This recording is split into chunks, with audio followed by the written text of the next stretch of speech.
సరోజా కూర్చోవచ్చా? కూర్చోండి. ఏం Saroja, hotel opening కి ఫ్లెక్సీలు, బ్యానర్లు, ఇన్విటేషన్స్ అది ఇది నేను చాలా అనుకుంటే నువ్వేంటి సింపుల్ గా చేద్దామంటావు? పోనీ దగ్గర బంధువుల్ని, రాణి వాళ్ళ అన్నయ్యని, అమ్మా నాన్నల్ని వాళ్ళందరినీ పిలుద్దామా? ఏం అవసరం లేదు, మీరు నోరు మెదపకుండా ఉండండి, నేను చూసుకుంటాను, సరేనా? అలా అంటావేంటి సరోజా? ఓపెనింగ్ కి బంధువుల్ని కూడా పిలవా? నన్ను వెతుక్కుంటూ వచ్చి మరీ అవమానించి వెళ్లారు. మళ్ళీ వాళ్ళని పిలిచి వాళ్ళతో చెప్పు దెబ్బలు తినాలా? వాళ్ళకు మర్యాదలు చేసి పంపాలా? చూడండి, మన షాపు మన ఇష్టం, మనకిష్టమైన వాళ్ళే పిలుస్తాం అంతే. నాకది పద్ధతి కాదనిపిస్తుంది సరోజా. పైగా అది నీ తమ్ముడిది, శుభకార్యానికి పిలవకపోతే ఫీల్ అవడా? ఏ ఇబ్బంది వచ్చినా నేను చూసుకుంటాను గాని వెళ్ళి మీ పని చూసుకోండి. ఇంతకు మించి నేనేం చేయగలను? నిన్ను కాదన్న ధైర్యం నాకెక్కడుంది?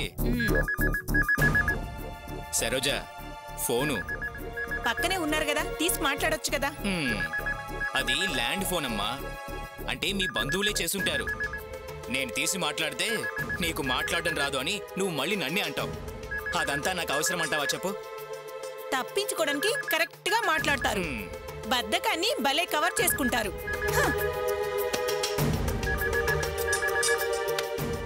హలో, ఏమ్మా ఆకాష్ ఇల్లేనా? అవునండి, నేను ఆకాష్ అక్కని మాట్లాడుతున్నాను. మీరెవరు? నేను ఇన్స్పెక్టర్ని మాట్లాడుతున్నానమ్మా. నమస్తే సార్, చెప్పండి. ఆకాష్ ఉన్నాడా? వాడు స్నానం చేస్తున్నాడు సార్. విషయం ఏంటి సార్? మీరు 2 లక్షలు పోయాయని కంప్లైంట్ ఇచ్చారు కదా? అవును సార్, మా తమ్ముడు భార్య ఆటోలో పోగొట్టుకుంది. ఆ డ్రైవర్ను కూడా మీరు పట్టుకున్నారని వాడు స్టేషన్కి వచ్చాడు. కానీ వాడేమో డబ్బులు చూడలేదన్నాడంట కదా? అవునండి, వాడు మోసం చేయాలని అలా చెప్పాడు. మేము వదిలినట్టే వదిలి ఫాలో చేశాం. మరో కేసులో దొరికాడు. విచారణలో మొత్తం కేసు బయటపడింది. అలాగా? ఆకాష్ వచ్చి డబ్బులు తీసుకువెళ్ళమని చెప్పండి. సరే సార్, అలాగే చెప్తాను. సరేనమ్మా.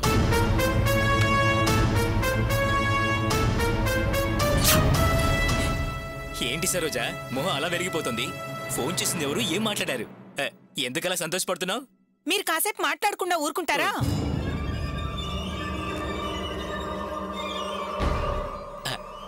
ఏంటి సరోజా, సినిమాలో విలన్ లాగా ఫేస్ రియాక్షన్ స్పీడ్ గా మారిపోతున్నాయి. ఏదైనా మాస్టర్ ప్లాన్ వేస్తున్నావా? సెల్ ఫోన్ ఇది ఆకాష్ ఫోన్. దీన్ని స్విచ్ ఆఫ్ చేస్తే సరిపోతుంది. దీన్ని దాచిపెట్టాలి.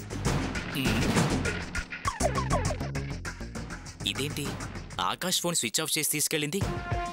ఇది నా నోరు మోయించి ఎవరికో గొయ్యి తీసే ప్లాన్ లో ఉంది. అసలు దీని ప్లాన్ ఏంటి?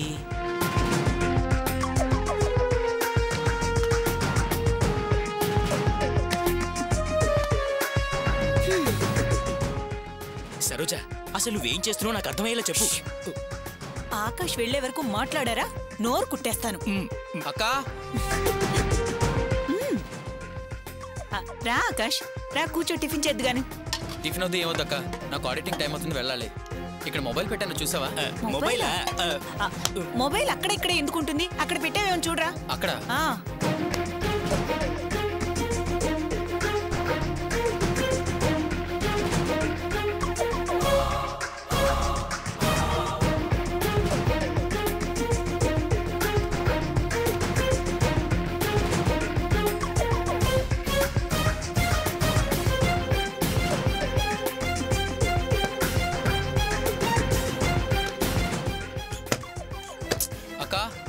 ఆకాష్, మొబైల్ కనపడటం లేదక్క, నాకు అర్జెంట్గా ఆటింగ్ ఉంది. మొబైల్ కానీ కనిపిస్తే నాకు ఆఫీస్కి ఫోన్ చేయి, సరే? అలాగేరా. సరోజా, నువ్వెందుకు వాడి ఫోన్ స్విచ్ ఆఫ్ చేసి దాచిపెట్టావు? ఇదిగోండి, రాణి ఆటోలో వదిలేసిన 2 లక్షలు దొరికాయంట. ఆ ఎస్ఐ ఫోన్ చేసి చెప్పారు. అలాగా? మరి దానికి సెల్ దాయడానికి లింక్ ఏంటి? అయ్యో, ఇప్పుడు మనకి చెప్పిన విషయం ఆ ఎస్ఐ వాడికి ఫోన్ చేసి చెప్పకూడదు కదా, అందుకే వాడికి తెలియకూడదని వాడి సెల్ స్విచ్ ఆఫ్ చేశాను. పనిలో పని ఇంట్లో ఎవరూ లేరు. మరి అది స్విచ్ ఆన్ చేశాక దొరికిపోతావేమో నువ్వు. అబ్బా, దానికి ఓ ఐడియా ఉందండి. దానికి ఐడియా ఉందా? ఏంటది?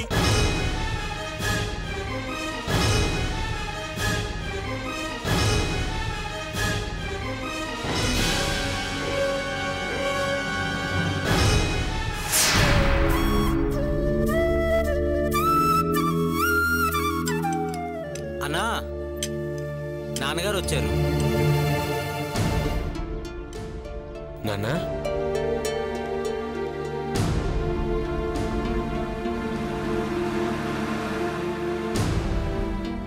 నాన్న రాత్రి నువ్వు ఇంటికి రాలేదు, ఇప్పుడు షెడ్డుకు వచ్చావు.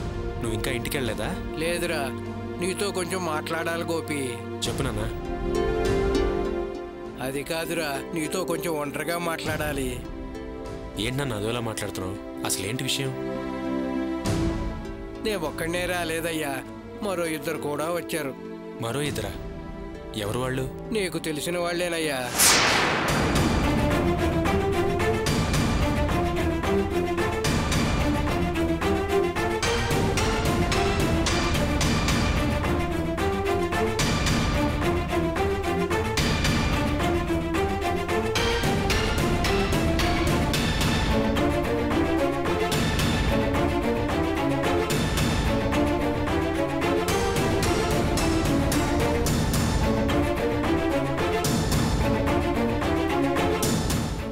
చేసిన తప్పు తెలుసుకుని మరో దారి లేక నీ దగ్గరికి వచ్చారు.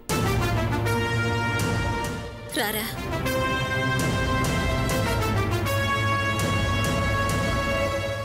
గోపి, నన్ను క్షమించు గోపి. మేము చేసిన పాపానికి ఆ భగవంతుడు సరైన శిక్ష వేశాడు. మమ్మల్ని బిచ్చగాళ్ళను చేసి నడివీధిలో నిలబెట్టాడు. మేము నీకెంత ద్రోహం చేసినా ఆ దేవుడు నిన్ను ఆదరించి మంచి స్థానంలో ఉంచాడు. మా తప్పు మేము తెలుసుకునేలా చేశాడు. గోపి, నేనెప్పుడూ మారిపోయాను. ఇదిగో నీ తమ్ముడు కూడా మారిపోయాడు. నీకు చేసిన దుర్మార్గానికి అనుభవించాల్సిన శిక్ష అనుభవించాడు. మీ నాన్న ఏం పని చేస్తున్నాడో నీకు తెలుసు కదా. నిన్న వీడు కూడా అదే పనికి వెళ్ళాడు. అక్కడ మురుగునీరు తాగి గుండె పట్టేసి హాస్పిటల్లో చేరి బతికి బయటపడ్డాడయ్యా. వీడింక బతకడానికి వేరే దారి లేదు.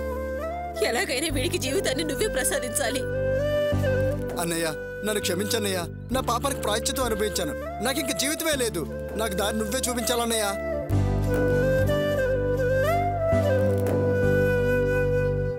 గోపి, దయచేసి వాడిని క్షమించవయ్యా. నేను ఇలా మాట్లాడతానని నువ్వు ఊహించుండవు.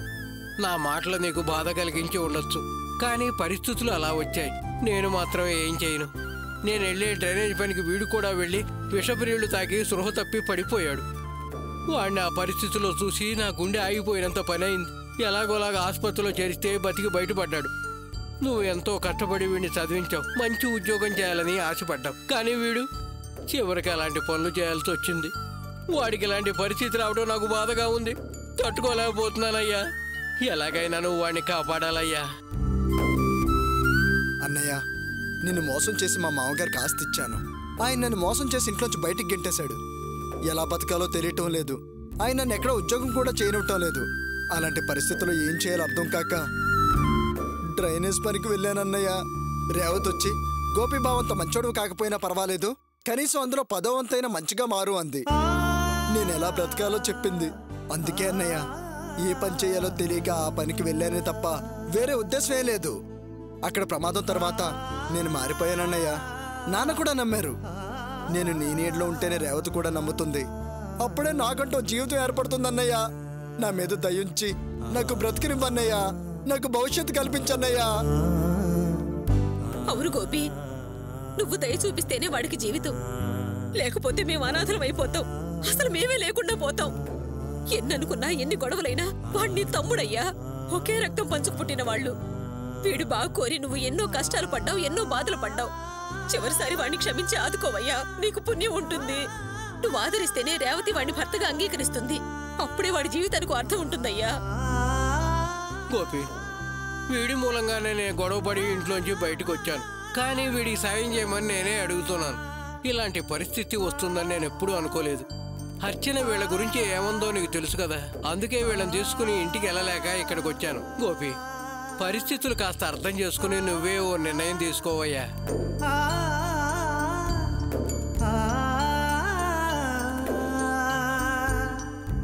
గోపి, ఏం సమాధానం చెప్పకుండా అలా విడిపోయావే. దయచేసి వీళ్ళని క్షమించవయ్యా. నాన్న, నువ్వు నాకెన్ని కారణాలు చెప్పినా వాళ్ళని క్షమించే ఆలోచన నాకు లేదు. నన్ను అర్చన పెళ్లి చేసుకున్న తర్వాత అది నాతో సుఖపడ్డం కన్నా కష్టమే ఎక్కువ పడింది. ఇవాళకి అది కష్టపడుతోంది.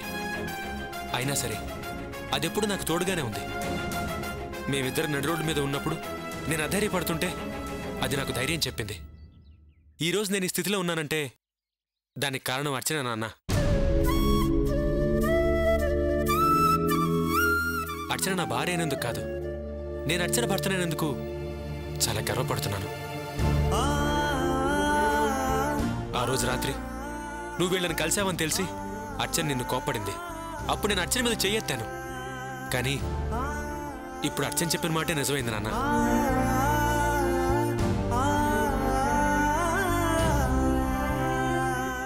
అర్చన చెప్పిందని కాదు కానీ అసలు నాకు కూడా ఇష్టం లేదు.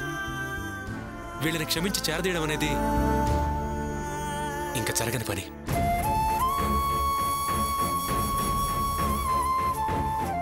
ఒకవేళ నేను అలా చేస్తే నేను అసలు మనిషినే కాను. అర్చన మాటకి విలువే లేకుండా పోతుంది.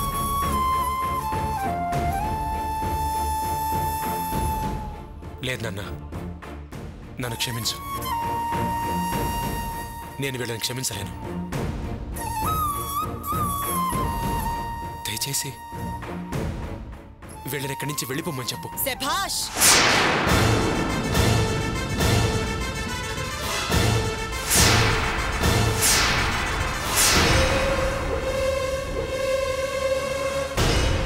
చాలా గొప్పగా మాట్లాడారండి. నాకు ఈరోజు ఎంత సంతోషంగా ఉందో తెలుసా? పెళ్ళైన ఇంతకాలంలో నేనెప్పుడూ ఇంత సంతోషం పడలేదు. ప్రేమకి లొంగిపోయి మోసపోయే మనిషి కాదని మీరు ఈ రోజు రుజువు చేశారండి. నాకిప్పుడు తెలిసింది మీరు చాలా గొప్పగా ఎదుగుతారండి. నా నమ్మకాన్ని నిజం చేస్తారండి. ఇలా తెగింపు చేస్తే మిమ్మల్ని ఏ విషయంలో ఎవరూ ఆపలేరండి. నాకు చాలా ఆనందంగా ఉంది. అర్చన, నువ్వెప్పుడొచ్చావు? నేనిప్పుడే వచ్చానండి. మీ మాటలన్నీ విన్నాను.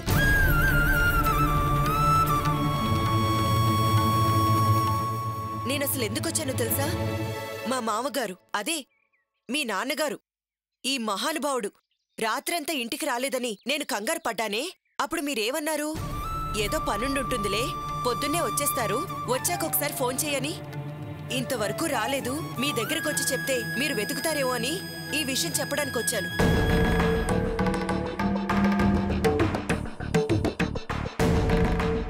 కానీ సారేం చేస్తున్నారు? సకుటుంబ సపరివారంగా ఇక్కడికొచ్చి నేను గతంలో చెప్పినదంతా నిజం చేస్తున్నారు.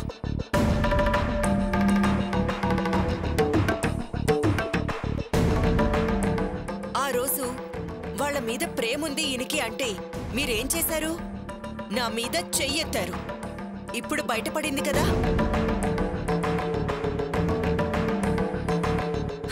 ఈయనేమో ప్రమాణం చేశారు, నేను వాళ్ళని కలవను, వాళ్లతో మాట్లాడను, అది ఇది అని. ఇప్పుడేమైంది? ఏది నిజమైంది? నేను చెప్పిన మాటలా లేక ఆయన ప్రమాణాలా?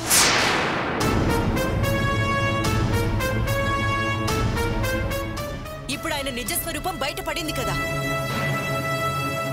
మీరు తాగుబోతైనా మంచికి వెనక నిలబడే మనిషిని మీకు గౌరవ మర్యాదలిచ్చాను, విలువిచ్చాను. కానీ ఇప్పుడు తెలిసింది దానికి మీకు అర్హత లేదని. అమ్మా అర్చన, నువ్వు మాట్లాడుకో. నా దగ్గర మాట్లాడే అర్హత నీకు లేదు. అది కాదు వదినా. రేయ్, ఎవర్రా నువ్వు? ఎవర్రా నీకొదినా? అలా పిలిచే యోగ్యత నీకుందా? ఏంట్రా తెలుసు నీకు బంధం, బంధుత్వం గురించి? ఇలా వరసలు పెట్టి పిలిచే హక్కు మీకు లేదు. అసలు మీకిక్కడ నిలబడే అర్హత లేదు. బయటికెళ్ళండి. కరెక్టేనమ్మా, నువ్వు అనే ప్రతి మాట కరెక్టే. నీ కోపానికి అర్థం ఉంది. మమ్మల్ని తిట్టే అర్హత, హక్కు నీకే ఉన్నాయమ్మా. నీ ముందు నుంచునే ధైర్యం, అర్హత ఇక్కడ మాకెవరికీ లేదు. నువ్వు చెప్పింది వినటం తప్ప ఎదురు ప్రశ్నించే అర్హత ఇక్కడ ఎవరికీ లేదమ్మా.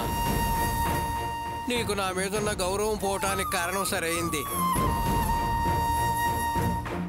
నేను వీళ్ళని సమర్థిస్తూ రావటం తప్పే. నాకు ఈ శిక్ష పడాల్సిందేనమ్మా, పడాల్సిందే. వస్తానమ్మా, రండి.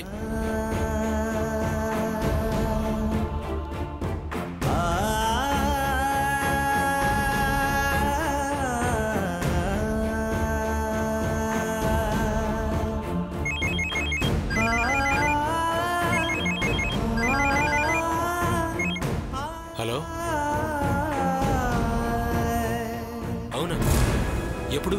ఏ హాస్పిటల్? ఏమండి ఏమైంది? సరే వెంటనే బయలుదేరి వస్తున్నాం. ఏమైంది చెప్తాను. భాష అన్నా షెడ్ చూసుకోరా. పదచ్చరా.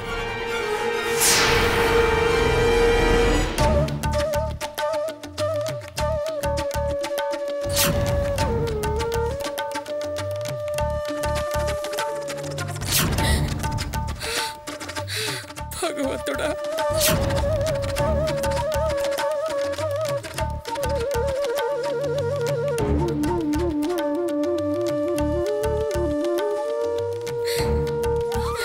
అమ్మా అమ్మా ఏమైంది? ప్రియకి ఏమైంది? ఇప్పుడు ఎలా ఉంది? ఏం చెప్పనే, అది లోపలే ఉంది. డాక్టర్లు కూడా ఏమి చెప్పడం లేదు. ఎందుకమ్మా ఇలా చేసింది? ఏం చెప్పనమ్మా, దాని జీవితం బాగుండాలని దానికో సంబంధం చూసి పెళ్లి చేద్దాం అనుకున్నాం. అది మా బాధ కొంచెం కూడా అర్థం చేసుకోకుండా ఇలా చేసింది. నా కూతుళ్ళ బతుకు బాగుండాలని ఇలా చేసేనే తప్ప నేనే తప్పు చేయలేదమ్మా. అస్తమానం కూతుళ్ళ బతుకు అని మాట్లాడకు వరలక్ష్మి. అసలు వీటన్నిటికీ కారణం నువ్వే. అన్నిటికీ ఆరాటపడతావు, ఎవరి మాట వినవు. తర్వాత ఇదిగో ఇలాంటి పరిస్థితులన్నీ తీసుకొచ్చి పెడుతుంటావు. ఇవన్నీ నీకు బాగా అలవాటైపోయిందే. చూసావా అర్చన, మీ నాన్నగారు ఎలా మాట్లాడుతున్నారో చూసావా? కన్న కూతుళ్ళ జీవితం బాగుండాలని కోరుకోవడం తప్ప. మావయ్య గారు ఎందుకండి అలా ఆవేశపడుతున్నారు? ఇప్పుడు అత్తయ్య గారు ఏం తప్పు చేసిందని, ఆవిడేం తప్పుగా మాట్లాడిందని? అయినా ప్రియ చాలా ధైర్యవంతురాలు. ఏ కష్టం వచ్చినా చాలా ధైర్యంగా ఎదుర్కొంటుంది. అలాంటిది ప్రియ ఎందుకు ఇలా చేసిందో నిజంగా అర్థం కావట్లేదు. బావా, అమ్మ ప్రియకు సంబంధం చూసింది. సంబంధం చూసారా? అత్తయ్య గారు మీరేమైనా పెళ్లి చేసుకోమని బలవంతం చేశారా? బలవంతం ఏం చేయలేదు, కానీ వాళ్ళతో సంబంధం కలుపుకోవాలని పెళ్లి కొడుకు వాళ్ళని ఇంటికి రమ్మన్నాం. ఏంటి? అవును అల్లుడు గారు, ఆ అబ్బాయి బెంగళూరులో ఉంటాడు. వాళ్ళు హైదరాబాద్ వచ్చినప్పుడు వస్తామన్నారు. అనుకోకుండా వాళ్ళు హైదరాబాద్ వచ్చామని ఫోన్ చేశారు. అమ్మాయిని చూడటానికి రావచ్చా అని అడిగారు. ఈ విషయం ప్రియతో చెప్తే ఒప్పుకోదేమోనని ముందు వాళ్ళు వచ్చి ప్రియని చూసి నచ్చితే ఆ తర్వాత దానికి నచ్చ చెప్పొచ్చు అని వాళ్ళని రమ్మన్నాను. వాళ్ళు వచ్చారు. సడన్ గా వచ్చామని తప్పుగా అనుకోకండి. దాందే ఉందండి. ముందు మీరు చెప్పినట్టు హైదరాబాద్ వచ్చినప్పుడు ఫోన్ చేస్తామని చెప్పారు. ఇప్పుడు అదే కదా జరిగింది. ఇందులో తప్పుగా అనుకోవడానికి ఏముంది? మరి మీ అమ్మాయి వచ్చేస్తే చూసేసి మిగతా విషయాలు మాట్లాడుకోవచ్చు. మీరు అనుకోకుండా వచ్చారు కదా. మీరొచ్చే విషయం మా ప్రియకి తెలీదు. అది బయటికెళ్ళింది, వచ్చేస్తుంది. అదిగో మాటల్లోనే వచ్చేసింది.